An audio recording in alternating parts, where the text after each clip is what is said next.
Hello everyone, इस video में हम डिस्कस करेंगे रेपर्टराइजेशन के बारे में। रेपर्टराइजेशन की definition and steps of repertorization university exams में 10 मार्क्स में पूछते हैं। ठीक है, तो रेपर्टरी का क्वेश्चन है ये। सबसे पहले स्टार्ट करते हैं, what is the definition of repertorization. क्या लिखा है? The process of repertorization is essentially a logical elimination of apparently similar medicines. It's हाँ, तो क्या होता है रेपर्टराइजेशन?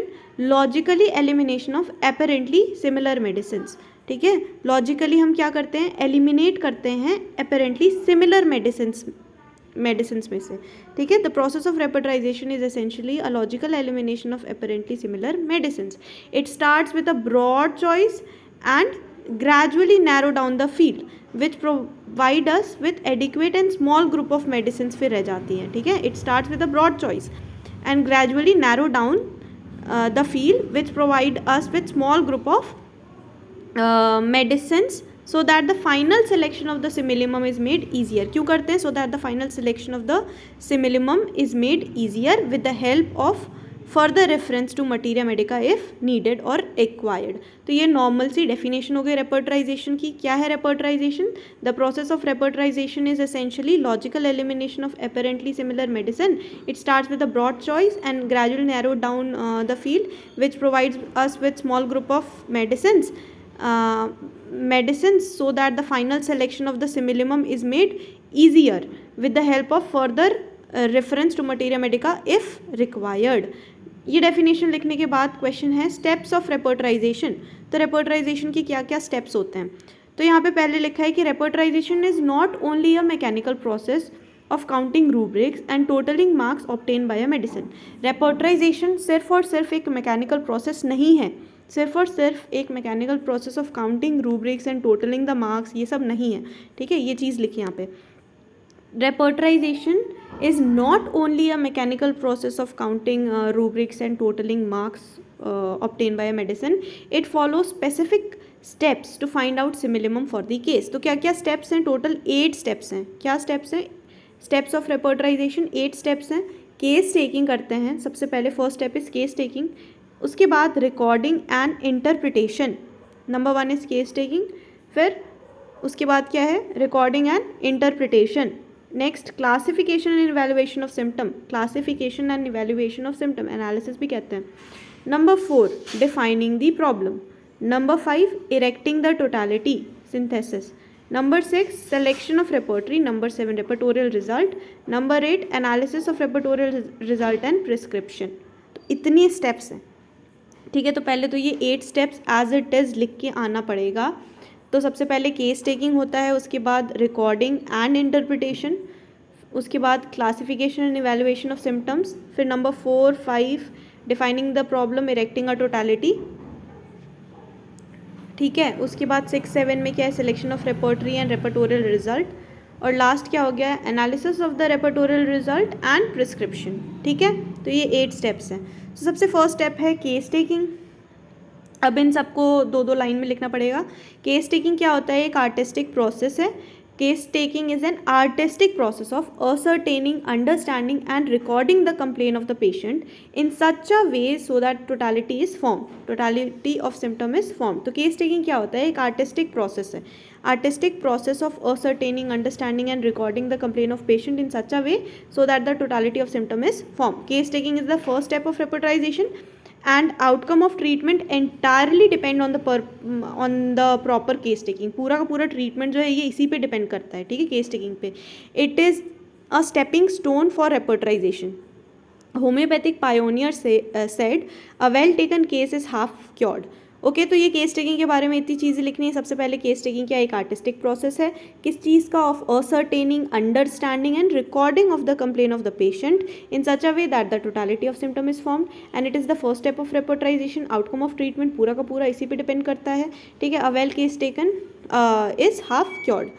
नेक्स्ट स्टेप क्या था? Recording and interpretation. अब इसमें क्या करते हैं? Proper case recording is an important step. Okay, proper case recording is an important step of repertorization. Recording and interpretation are done at the same time. Care should be taken during case record and interpretation because any mistake can lead to change in simillimum. Case taking remain valuable document for various purposes. तो recording and interpretation में simple सी ये बात लिखी हुई है कि care, ध्यान रखना है, ठीक है। Care should be taken during case recording and interpretation. जो भी तुम समझ रहे हो, जो भी इंटरप्रेट कर रहे हो एज अ फिजिशियन, है ना, पेशेंट की कंप्लेंट सुन के जो भी तुम इंटरप्रेट करके वहाँ पे लिख रहे हो केस टेकिंग के टाइम पे, तो बहुत ध्यान से उस चीज़ को लिखना है, क्योंकि कुछ भी अगर हमने मिस्टेक कर दिया इंटरप्रिटेशन में या रिकॉर्डिंग के टाइम पे, तो इसकी वजह से हमारी जो मेडिसिन है, सिमिलिमम जो है वो पूरी की पूरी चेंज हो जाएगी, ठीक है। तो ये सेकेंड स्टेप हो गया रिकॉर्डिंग एंड इंटरप्रिटेशन, ठीक है। They are done at the same time. Next classification and evaluation of symptom, ये थर्ड स्टेप था।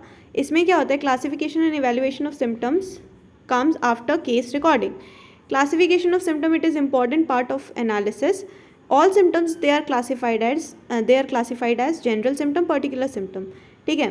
तो सारे सिम्टम्स को क्लासीफाई कर दो, जनरल सिम्टम्स और पर्टिकुलर सिम्टम्स को। सिम्टम्स जनरल कब कहेंगे, when they affect the patient as a whole. Particular कब कहेंगे, when they affect particular part of the body, ठीक है। और इवैल्यूएशन ऑफ सिम्टम्स में क्या होता है, it means giving value of the symptoms, arranging them according to the hierarchy, है ना। इवैल्यूएशन ऑफ सिम्टम मतलब क्या हो गया, arranging the symptom according to the importance, है ना, according to the hierarchy. Now they are practically useful method, there are practically useful method for evaluation of symptoms, Kent method, Bonny-Husain method and Boger method। तो doctor Kent ने किसको ज़्यादा importance दिया है, किसको evaluation of symptom में किसको ज़्यादा हायर इंपॉर्टेंस दी है केंट्स मेथड में, mental general given higher importance, followed by physical general, characteristic, particular, ठीक है, इन तीन चीज़ों को। उसके बाद Bonny-Husain मेथड में complete method have high value in which concomitant they are given at highest value. Boger's method में pathological generals, causative modalities, they are given higher value. So evaluation of symptom as a valuable step for next step of repertorization। तो evaluation of symptom भी एक important step है। Next fourth step क्या था, defining the problem, ठीक है। तो अभी तक हमने क्या क्या पढ़ लिया, केस टेकिंग फर्स्ट स्टेप था, ठीक है।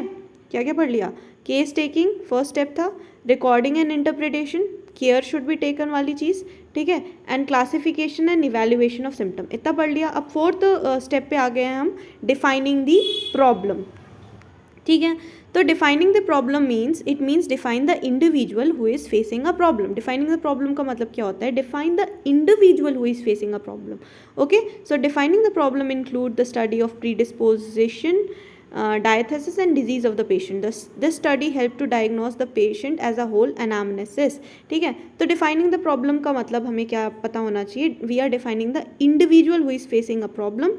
Defining the problem include the study of predisposing factor, disposition, diathesis and disease of the patient. It helps to diagnosis of the patient as a whole, anamnesis बनती है, ठीक है।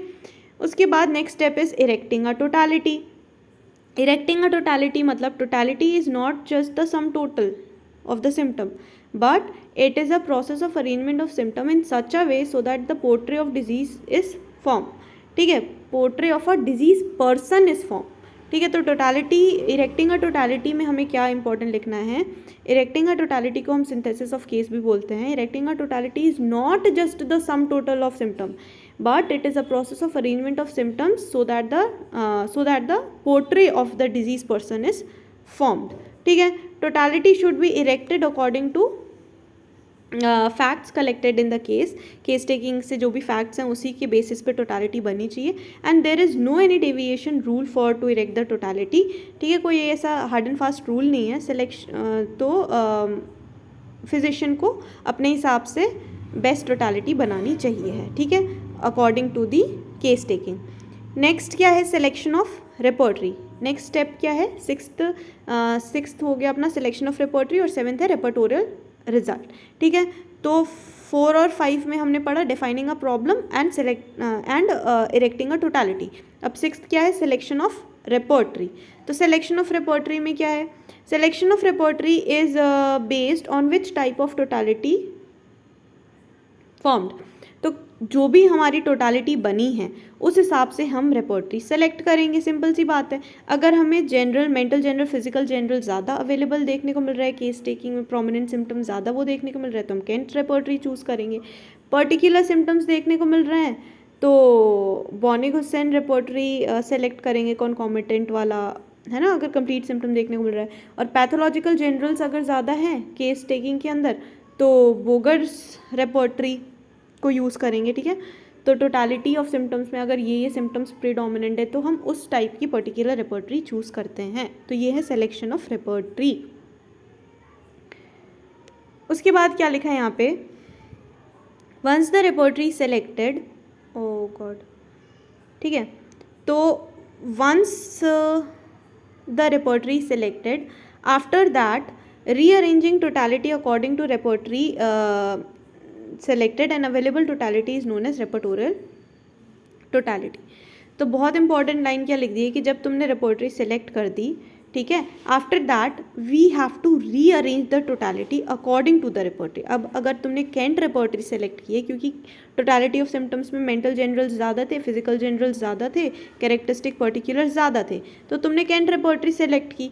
तो अब क्या करोगे तुम, after selecting the repertory, now क्या काम है हमारा, we have to rearrange the totality according to the repertory. Again हम जो भी हमने टोटलिटी बना रखी थी उसको हम वापस से रीअरेंज करेंगे कि मेंटल जनरल पहले लिखेंगे, फिजिकल जनरल उसके बाद फिर करेक्टरिस्टिक पर्टिकुलर्स लिखेंगे, है ना। उस हिसाब से हम वापस से एक रीअरेंज टोटलिटी बनाएंगे और इस चीज़ को, जो भी अभी हमारी नई वाली अवेलेबल टोटलिटी, उसको हम रेपर्टोरियल टोटलिटी कहते हैं। सिंपल सी बात है।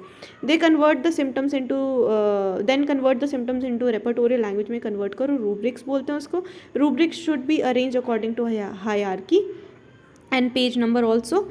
Okay, after this process refer the repertory and group of medicine will be arrived, ठीक है। इसके बाद रूब्रिक्स, जो भी तुमने रेपर्टोरियल टोटलिटी बनाई है उसको तुम सिम्टम्स में कन्वर्ट करो, ठीक है, रेपर्टोरियल लैंग्वेज में कन्वर्ट करो, सॉरी, जिसको रूब्रिक्स कहते हैं, और रूब्रिक्स को तुम हायरार्कियल अरेंजमेंट में अरेंज कर दो, ठीक है। Okay, now next heading is repertorial result. अब इसके बाद क्या करना है, रेपर्टोरियल रिजल्ट बनानी है, ठीक है। A group of close running medicine should be noted down according to symptoms covered and marks obtained, ठीक है, मार्क्स ऑब्टेन्ड। तो क्या होगा रेपर्टोरियल रिजल्ट के अंदर, अ group of close running medicines should be noted down. जो भी तुम्हारी सिम्टम्स को, रेपर्टोरियल टोटलिटी को मेडिसिन्स कवर कर रही हैं, उस मेडिसिन को तुम अच्छे से लिख दो, है ना। Group of close running medicine should be noted down according to the symptoms covered, और उनने कितने कितने मार्क्स उनको रेपर्टोरियल में मिला है ना, रेपर्टरी के अकॉर्डिंग उस मार्क्स को लिखो। For example, lycopodium cover 7 rubric and get 18 marks. It should be written 18/7, ठीक है। तो 18 मार्क्स और 7 रूब्रिक्स कवर कर रहे हैं, इस तरीके से लिखना पड़ेगा, ठीक। तो रेपर्टोरियल रिजल्ट में ये चीज़ बतानी पड़ेगी हमें। लास्ट स्टेप क्या है हमारा, analysis of the repertorial result को एनालाइज करो एंड फाइनली प्रिस्क्रिप्शन दो, ठीक है। The remedy which gets the higher mark is not always the final remedy, ठीक है। ज़रूर नहीं है कि जो हमें हाईएस्ट मार्क्स वाली रेमेडी मिल रही है आंख बंद करके वही दे देना है, नहीं, it is not always the final remedy. The repertorial result finally refer to court of materia medica से चेक करो, ठीक है। Repertorization process narrow down the group of medicine through the help of repertory, but selected remedy must be pass through certain criteria such as. तो जो भी तुमने remedy select की है उसको मटीरिया मेडिका से वापस से चेक करो, ठीक है। उस मेडिसिन की susceptibility, sensitivity, level of similarity, functional structural changes, vitality, miasm, potency and dose, इन सब चीज़ों के बारे में देख के उसके बाद मेडिसिन को प्रिस्क्राइब करना है। Doctor Farrington said repertory is only a guide and help to simplify the work of selecting the remedy suited to case. Doctor Farrington ने ये बहुत अच्छी सी लाइन बोल रखी है जो कि हमारे आंसर को समराइज करेगी। It is only a guide and it help to simplify the work of selecting the remedy. It help to simplify the work. Repertory help to simplify the work of selecting the remedy which is suited to case. तो ये हो गया हमारा ये question, ठीक है। तो रेपर्टराइजेशन की डेफिनेशन लिखना, स्टेप्स ऑफ रेपर्टराइजेशन, ये टोटल 8 स्टेप्स हैं। वापस से स्टेप्स रीड कर देती हूँ। केस टेकिंग करना है, फिर रिकॉर्ड और इंटरप्रिटेशन करना है, उसके बाद classification and evaluation of symptoms, तो ये 3 तो यही हो गए। फिर 4-5 defining the problem and erecting a totality, फिर 6-7 selection of repertory, repertorial result, और लास्ट है analysis of the repertorial result and prescription.